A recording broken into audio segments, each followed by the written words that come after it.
Welcome to the show.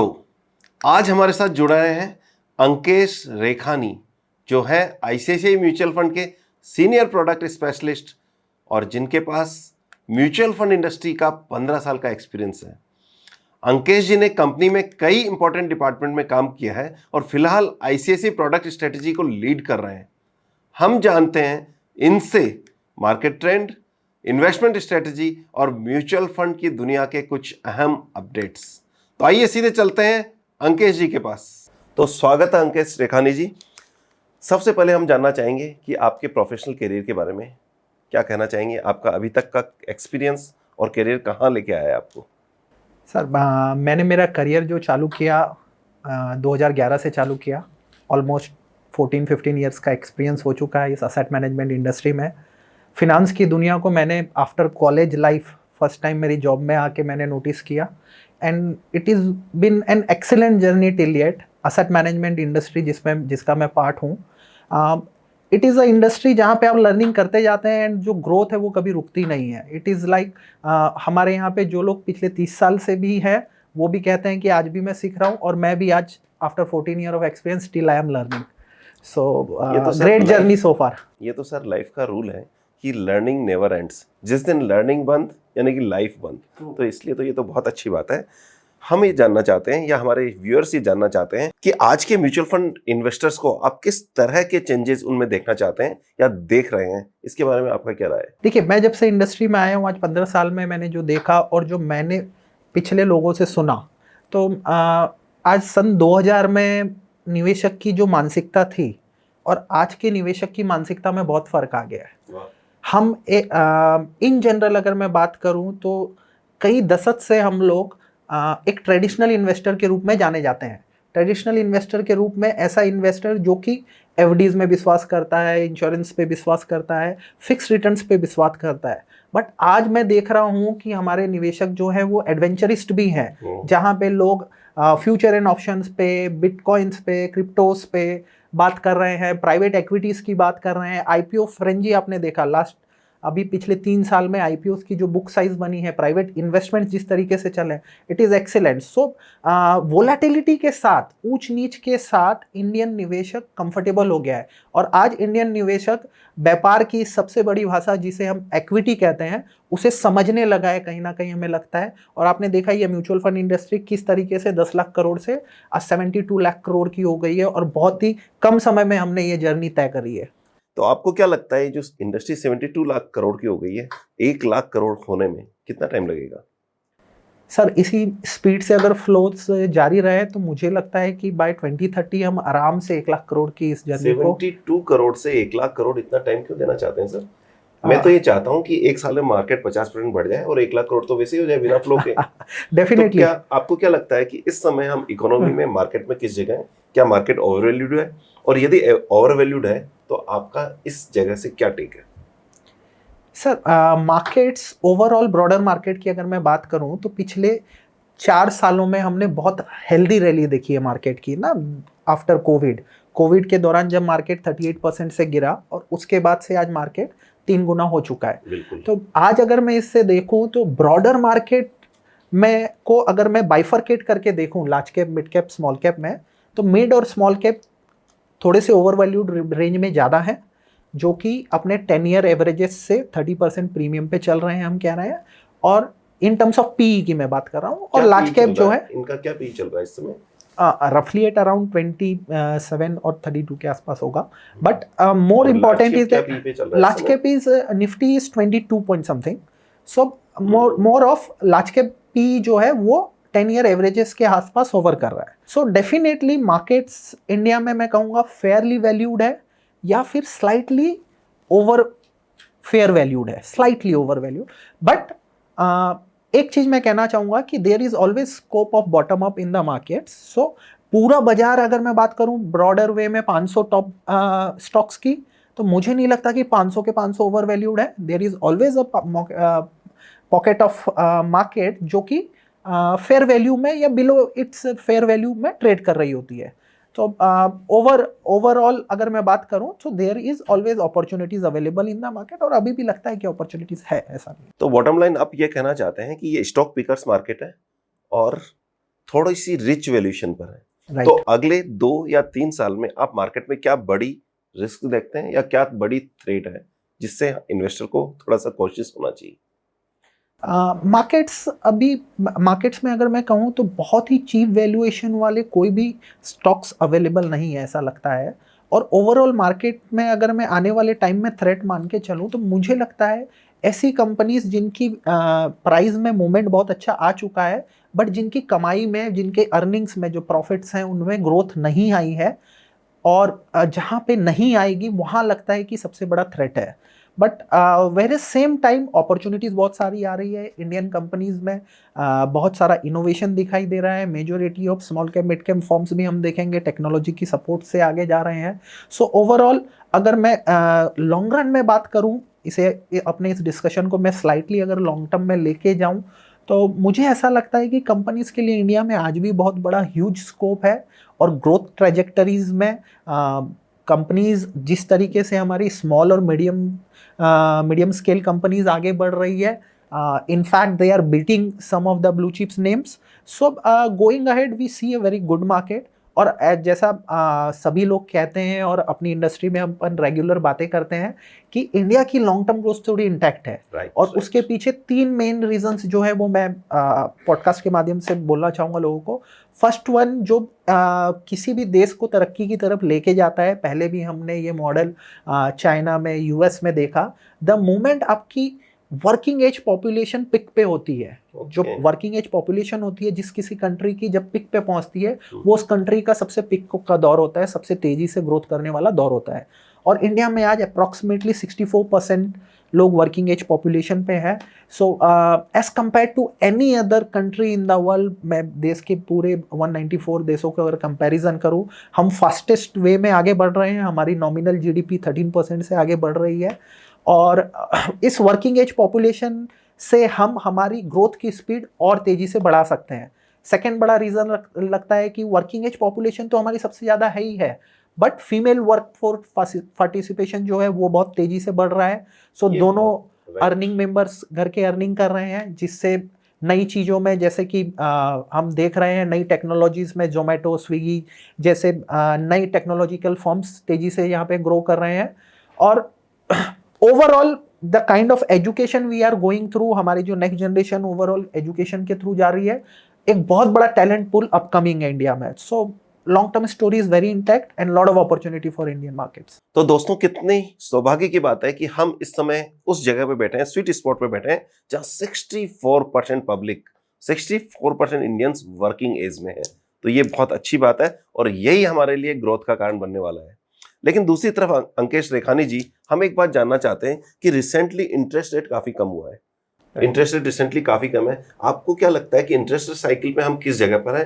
क्या वो बढ़ने वाली जगह पे है या इस जगह से डेट फंड में आप किस तरह की अपॉर्चुनिटी देखते हैं?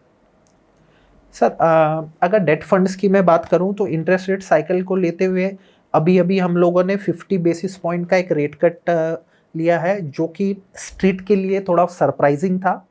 कॉमन कंसेंसस जो स्ट्रीट में था वो 25 बिप्स का था, whereas we have taken 50 bips, RBI governor ने 50 बिप्स का रेट कट दिया है।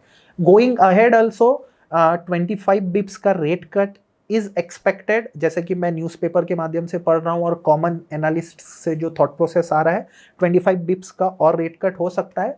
But still in this also debt mutual funds की अगर मैं बात करूँ तो we are positive on products which are on accrual basis. हमें ड्यूरेशन में बहुत बड़ा मोमेंटम नहीं नजर आ रहा है, because this time in general क्या होता है, जब भी रेट कट्स आते हैं, कंट्री ने पास्ट में यू शेप रिकवरी देखी है, but this time we are expecting it to be a V shape recovery. So that is why durations में बहुत ज्यादा मूवमेंट दिखाई नहीं दिया इस बार हमें प्राइस में। So we still feel that accrual products with an average maturity of around 2 years is a good fit for this scenario, where it will be a stable kind of return. Those who are risk chaser, they can maybe go for duration kind of products. तो कुल मिला के आपने क्या देखा कि date fund हम simple date fund के नाम से जानते हैं, लेकिन डेट फंड में 2 बेसिक कैटेगरी आपने डिफाइन की है। नंबर 1 एक्रूअल प्रोडक्ट, जिनका काम है सिर्फ इंटरेस्ट अर्न करना और इंटरेस्ट को अपने इन्वेस्टर्स तक देना, और दूसरी तरफ एक्रूअल प्रोडक्ट वो ये बेट लेते हैं कि क्या इंटरेस्ट रेट डाउनवर्ड है या अपवर्ड है, यदि डाउनवर्ड है तो उसका एप्रिसिएशन भी मिलना चाहिए।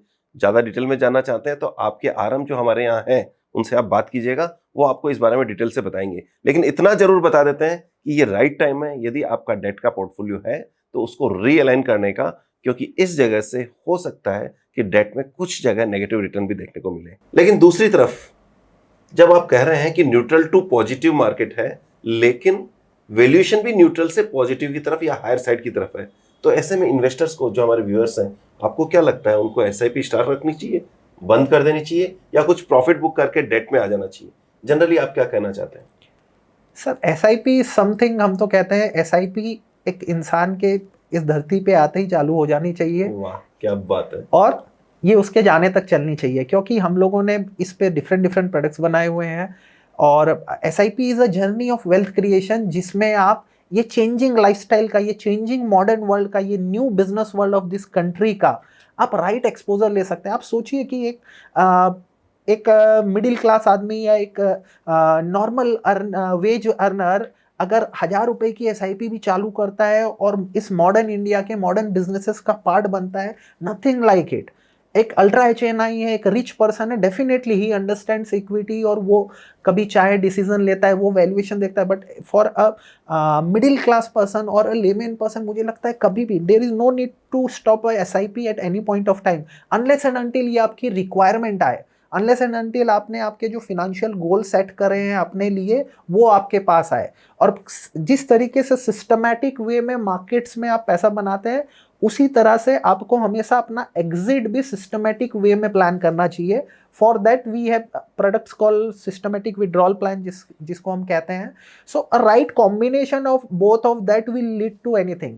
Second, SIP is one of the greatest tool to create wonders. अभी compounding is the 8 wonder of the world, ये सबने सुना है, बट एसआईपी के माध्यम से एक नॉर्मल लेमैन ने उसे महसूस किया है।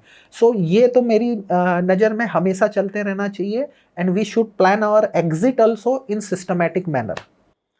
तो बॉटम लाइन ये हुई अंकेश रेखानी जी कि हम ये कहना चाहते हैं कि एसआईपी यदि आप कर रहे हैं तो गोल बेस्ड करें, जिस प्लानिंग से कर रहे हैं, यदि वो प्लानिंग आपकी नियर आ गई है, पास आ गई है, तो आप अपने फंड को विड्रॉ कर सकते हैं। लेकिन सिर्फ इसलिए विड्रॉ करना कि वैल्यूएशन हाई है, तो पिछले कई सालों से, 3 सालों से हम देख रहे हैं हाई वैल्यूएशन पर भी बाजार बढ़ता जा रहा है। रीजन कि जितनी हाई वैल्यूएशन है उससे ज्यादा स्पीड से हमारी अर्निंग बढ़ रही है। तो इसलिए हाई वैल्यूएशन आज लग सकता है, लेकिन 6 मंथ डाउन द लाइन आप कहेंगे कि वो रीजनेबल वैल्यूएशन थी।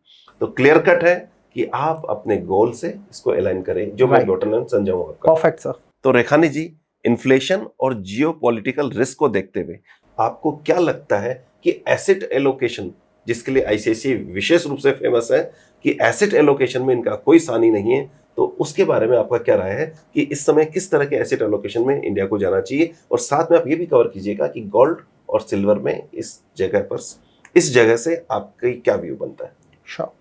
सो असेट एलोकेशन इज समथिंग, कई रिसर्च हुए हैं, बैक टेस्टिंग्स हुई है, सभी जगह ये पाया गया है कि 91% of a portfolios return is because of asset allocation, not because of timing the market, not because of doing it in different passion, not because of knowing everything. It is just simply because of right asset allocation. And asset allocation में अगर कोई व्यक्ति सही तरीके से आगे बढ़ता है, so it is definitely it's an edge for him. So it is an era of high geopolitical tensions nowadays. Rose war चल रहे हैं, इधर इजराइल ईरान है, उधर इंडिया पाक हम लोग ऑलमोस्ट टच करके आए। सो इनफैक्ट जियोपॉलिटिकल टेंशंस क्या, हमेशा ये न्यूज़ आती और जाती रहेगी। अगर आपका असेट एलोकेशन पैटर्न राइट है, ये आपके पोर्टफोलियो की रिस्क को सीवियरली कम करता है और रिटर्न को मैक्सिमाइज करने की क्षमता रखता है। Any how, in my experience I have always felt like कि हम इंडियंस का असेट एलोकेशन पैटर्न बिगड़ा हुआ है हमेशा से। वो कैसे अगर मैं बताऊं, तो we are always a physical asset lover economy, जिसमें हम हमारे पूर्वजों से देखते आ रहे हैं कि जमीन में और सोने पे हमारा निवेश सबसे ज्यादा होता है, क्योंकि ये हमारे पास होता है, हमारा अटैचमेंट होता है, इमोशनल फील होता है उससे। एंड देन आफ्टर दैट ये इक्विटीज और बैंक एफडीज और फिनेंशियल असेट क्लास का टाइम आता है। But in this modern era you need to be in your right asset allocation pattern when it comes to equities. Equities is something जो हर Indian के portfolio में मुझे लगता है कि बहुत ही कम मात्रा में है. We started believing it, हमने बिलीव करना चालू किया है, बट स्टिल मुझे लगता है there is a long way to go ahead. So asset allocations के लिए प्रोडक्ट्स हमारे पास अवेलेबल हैं, जिसमें हम डिफरेंट प्रोडक्ट्स बनाए हुए हैं, असेट एलोकेटर प्रोडक्ट, जो राइट टाइम पे, राइट वैल्यूएशन पे, राइट असेट को कैच करता है. Investor can go with that. जब आपने एसेट एलोकेशन की बात की है तो बैलेंस एडवांटेज फंड आईसीआईसीआई का फ्लैगशिप फंड है और इसी तरह के कई फंड्स हैं. इस समय आज के मार्केट के पोजीशन को देखते हुए, आज की इकोनॉमी को देखते हुए, आपको क्या लगता है कि सबसे बेस्ट कौन सा एसेट एलोकेटर फंड होना चाहिए जो आज की मार्केट को सही ढंग से डिफाइन करता है, बल्कि यहाँ से एक अच्छी परफॉर्मेंस दे सकता है? श्योर. सो प्रोडक्ट स्पेसिफिक अगर मैं बात करूं तो स्पेसिफिक नाम लेने के बजाय मैं इसको ऐसे कवर करना चाहूँगा कि ऐसे प्रोडक्ट मार्केट में जो असेट एलोकेटर पैटर्न पे हैं, जो कि बढ़ती वैल्यूएशंस में इक्विटी को कम करते हैं, और जो असेट क्लास की वैल्यूएशंस थोड़ी कम नज़र आ रही होती है उसे लेते हैं, ताकि असेट एलोकेटर में ऐसे निवेशक आते हैं जो कि थोड़े से डिफेंसिव नेचर के होते हैं, जो थोड़ा सा अपने पोर्टफोलियो का रिस्क कम करना चाहते हैं. सो राइट वे में जो असेट एलोकेटर फंड इसे कर रहा हो, महंगी इक्विटीज कम, जब इक्विटी महंगी होती जाए, अपना इक्विटी का पोर्शन वो कम करता जाए, जैसे कि हमारा असेट एलोकेटर फंड कर रहा है आईसीआईसीआई का. And in that fashion it is very fantastic कि वो प्रोडक्ट्स लॉन्ग रन में आपकी रिस्क को सबसे ज़्यादा रिड्यूस करते हैं और रिटर्न्स को आपके सबसे ज़्यादा बढ़ाते हैं. तो दोस्तों, इसका मतलब ये हुआ कि एसेट एलोकेटर में ऐसे प्रोडक्ट्स हैं जो इक्विटी, डेट और साथ साथ में गोल्ड का डिस्ट्रीब्यूशन करते हैं अपने एसेट्स को, और जो कम वैल्यूएशन पे, रीजनेबल वैल्यूएशन में नजर आती है उसमें एलोकेशन बढ़ाते हैं, और जो रिच वैल्यूएशन पे नजर आती है उसको रिड्यूस करते हैं. जैसा जनरली हम बात कर रहे हैं कि रिच वैल्यूएशन पर इस समय इक्विटी है, तो वो इक्विटी को रिड्यूस करके साथ में डेट में एलोकेशन बढ़ाया. और जहां तक मुझे ध्यान है, लगभग 1.5 साल पहले जब 50,000 के आसपास गोल्ड था, तो आईसीआईसीआई एसेट मैनेजमेंट कंपनी बहुत ज्यादा बुलिश थी गोल्ड में, और उनका एक बड़ा एलोकेशन गोल्ड में था, जिसका रिजल्ट आज हम देख रहे हैं. तो ये एक अच्छी थीम है, इस बारे में जरूर हमको सोचना चाहिए. इसमें सबसे खास बात यह है कि जिस तरह से एफडी स्टेबल रिटर्न देती है, उतना स्टेबल तो नहीं, लेकिन कंपैरेटिवली बेटर स्टेबल रिटर्न देती है इस तरह के एसेट एलोकेटर फंड्स. तो मुझे लगता है कि अब आप इस पॉडकास्ट को सुनने के बाद में जरूर रिसर्च करेंगे कि ये किस तरह के प्रोडक्ट हैं जो बाजार में हैं और कम रिस्क के साथ रीजनेबल रिटर्न दे सकते हैं. हम सभी के लिए एक बड़ी खुशी की बात है कि आज जब पिछले 1-2 साल से एफआईज इंडिया को छोड़ के जा रही है, तो ऐसे में 27,000 करोड़ की एसआईपी बुक, यानी कि इतना पैसा हर महीने म्यूचुअल फंड इंडस्ट्री में आ रहा है, आपका और हमारे जैसे छोटे इन्वेस्टर्स का. और यही रीजन है कि एफआई जब छोड़ के जा रही है तो भी बाजार ज्यादा नहीं टूटा है. आपको क्या लगता है कि ये जो 27,000 करोड़ है वो कब 50,000 करोड़ हो जाएगा? सर बहुत जल्द. ये जब 1,000 करोड़ का एसआईपी बुक फ्लो था, आज 27,000 करोड़ बहुत ही कम समय में दिखाई दे रहा है. और मुझे लगता है इसी स्पीड से अगर ये बढ़ता रहा तो आने वाले 2 साल में मुझे लगता है कि हम 50,000 करोड़ की एसआईपी बुक साइज देख सकते हैं. ये सिर्फ 50,000 करोड़ की एसआईपी बुक साइज नहीं है, ये भारतीय रिटेल निवेशकों का भरोसा है in the asset management industry. And that too asset management industry का भी एक बहुत बड़ा योगदान है कि एक लेमैन जो भारत की अर्थव्यवस्था में, भारत की चेंजिंग लाइफस्टाइल पे, भारत के चेंजिंग बिजनेसेस में पार्टिसिपेट नहीं कर पा रहा था, उसको पार्टिसिपेट करवाने का ये सबसे बड़ा मौका है. और मैं कहता हूँ कि इस प्रोडक्ट को पूरा भारत सेलिब्रेट करता है, ना कि हर महीने निवेश करता है. और यही कारण है कि हम लोग देखते हैं कि बहुत सारे लोग रिसेंटली पिछले 2-3 साल में, स्पेशली कोविड के बाद में, इस इंडस्ट्री से जुड़े हैं. लेकिन यहाँ एक बात आती है कि एआई और टेक्नोलॉजी बहुत तेजी से बढ़ रही है. आपको क्या लगता है कि इन्वेस्टिंग के केस में एआई और टेक्नोलॉजी का क्या रोल रहने वाला है आने वाले टाइम पर? सर देखिए, जब से भी हमने टेक्नोलॉजी ओरिएंटेड बातें चालू करी है, नो डाउट प्रोडक्ट पेनिट्रेशन बढ़ा है. ये सिर्फ मुंबई, कोलकाता या दिल्ली जैसे बड़ी सिटीज़ में स्टिक नहीं किया है, ये छोटी छोटी जगहों पे भी पहुंचा है. इनफैक्ट छत्तीसगढ़ के किसी छोटे गांव में कहूँ या उड़ीसा के किसी छोटे गांव पे कहूँ, वहाँ पे भी मैं खुद महसूस किया हूँ. मैं वहाँ जाता हूँ तो मैंने देखा है कि किस तरीके से ये पेनिट्रेशन बढ़ा है. सो डिजिटल होना किसी भी बिजनेस के लिए बहुत अच्छा होता है, और डिजिटल होना आज के युग की सबसे बड़ी चीज़ है. बिकॉज आपको अगर एक मिलेनियल्स को, जो यूथ है जो इन चीज़ों को समझता है, उसे अगर ऑनबोर्ड करना है तो डिजिटल इज रिक्वायर्ड। एआई हमारे इन्वेस्टमेंट्स में सपोर्ट कर रहा है। देयर आर ट्रेडर्स मैंने देखा है जो कि एआई की मदद से एल्गोस बना रहे हैं, चीज़ें कर रहे हैं, ट्रेडिंग कर रहे हैं। सो इक्विटीज़ में लोग इसके वजह से एडवेंचरस बने हुए हैं। एनी हाउ फंड मैनेजर का अगर मैं बात करूं या एज असेट मैनेजमेंट कंपनी की मैं बात करूं तो हमारे काम को बहुत आसान बनाया है टेक्नोलॉजी ने। हमारी रीच बढ़ाई है। हमें इन्वेस्टमेंट मॉडल्स में हम लोगों को कुछ मॉडल्स मिले हैं क्वांट्स जैसे, जो कि फॉर्मूला बेस्ड है, चीज़ें हैं। So it is overall exceptional help tool to grow our business and to make Indian public participate in the long-term growth story of India. It is an excellent tool. तो दोस्तों क्या देखते हैं आप कि एआई ने बहुत हेल्प किया है इस इंडस्ट्री को और साथ में हम सभी की ग्रोथ को, और यही रीजन है कि 27,000 करोड़ के एसआईपी को भी इंडियन इन्वेस्टर्स की एसआईपीज को म्यूचुअल फंड इंडस्ट्री संभाल पा रही है। और सबसे बड़ी बात है कि इस इंडस्ट्री में जो टॉप 5 एसेट मैनेजमेंट है, जरा सोचिए उनका एयूएम कितना हो गया है, जितना पहले कभी हम पूरे मार्केट कैपिटलाइजेशन देखा करते थे। लेकिन हाँ दोस्तों, यदि आपने भी अभी तक म्यूचुअल फंड में इन्वेस्टमेंट नहीं किया है और आप चाहते हैं इन्वेस्टमेंट करना और या हमारी सेवाएं लेना चाहते हैं, तो जरूर नीचे डिस्क्रिप्शन में लिंक दिया हुआ है, उससे कनेक्ट कीजिए और हमारी टीम के साथ कनेक्ट जरूर कीजिएगा। अब हम 5 रैपिड फायर क्वेश्चन देते हैं, आप उनका क्विक आंसर देंगे। जी हाँ, बिल्कुल रैपिड फायर है। जी हाँ, तो पहला क्वेश्चन है आपके साथ, अगले 12 महीने में बाजार यहाँ से कहाँ रहेगा, ऊपर, नीचे या न्यूट्रल? मैं तो तेजी वाला आदमी हूँ। I am always been a bull. मैं हमेशा मार्केट को ऊपर देखता हूँ। जब भी बाजार नीचे गिरता है मुझे दिखाई नहीं देता। दूसरा क्वेश्चन, एक ऐसी कैटेगरी जो आने वाले समय में जैसा पीछे में डिफेंस ने किया है वैसा कर सकता है, या ऐसा सेगमेंट जो उस तरह से परफॉर्म कर सकता है?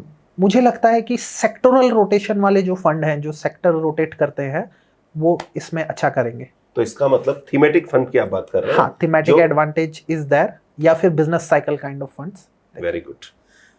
आईसीआईसी की प्रोडक्ट बास्केट में आपका फेवरेट प्रोडक्ट या इनोवेशन कौन सा है?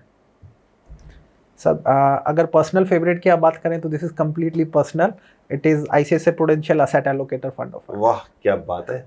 यही कहा कि प्रोडक्ट हेड है, तो प्रोडक्ट के बारे में जितनी नॉलेज इनको होगी शायद इंडस्ट्री में बहुत कम लोगों को या इंडस्ट्री के बाकी लोगों को इतनी नॉलेज नहीं होगी, इवन फंड मैनेजर्स को भी इतनी नॉलेज नहीं होगी कि किस तरह का प्रोडक्ट ये डेवलप कर रहे हैं। और साथ में इंपॉर्टेंट बात क्या है, जब प्रोडक्ट की रिक्वायरमेंट आती है तो डेवलपमेंट किस तरह से करना है ये लोग डिसाइड करते हैं मार्केट में रहते हुए।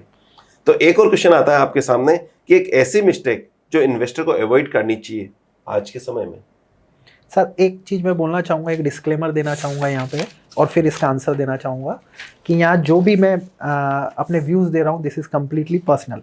आपने जो क्वेश्चन पूछा, ऐसी कौन सी मिस्टेक है जो इन्वेस्टर को अवॉइड करना चाहिए? इन्वेस्टर मिस्टेक्स या ह्यूमन मिस्टेक्स जो होती है ये कम्प्लीटली बायसनेस के कारण होती है। So I have seen that this is always called as behavioural problems. मुझे गिरते हुए बाजार पे बहुत ज़्यादा डर लगता है, मुझे बढ़ते हुए बाजार पे बहुत ज़्यादा मैं बुलिश हो जाता हूँ। इस टाइप्स के जो आपके बाइसेस हैं उसे रिमूव करना चाहिए। You have to have patience in the market and always hand hold with someone, ये मेरा सजेशन होगा। तो दोस्तों ये पॉडकास्ट आपको कैसा लगा जरूर बताइएगा। जरूर बताइएगा कि एक प्रोडक्ट हेड से जब बात करते हैं तो हमें किस तरह की नॉलेज गेन होती है। हमने देखा कि एसेट एलोकेटर किस तरह से मार्केट में आया, किस तरह से नए प्रोडक्ट मार्केट में आ रहे हैं, किस तरह से ऐसे प्रोडक्ट आ रहे हैं जो आज तक हमने कभी सोचे नहीं। तो हाँ, इसी को डिजर्व करते हैं या इसी को लेके आते हैं इस तरह के लोग। तो आपको ये पॉडकास्ट कैसा लगा जरूर बताइएगा, अपने दोस्तों के साथ जरूर शेयर कीजिएगा। और हाँ, यदि अभी तक चैनल को सब्सक्राइब नहीं किया है तो सब्सक्राइब का बटन नीचे है, जिससे आप सब्सक्राइब कीजिएगा और लाइक जरूर कीजिएगा। मिलते हैं किसी और पॉडकास्ट में, तब तक all the best and happy investing. Thank you very much. Thank you.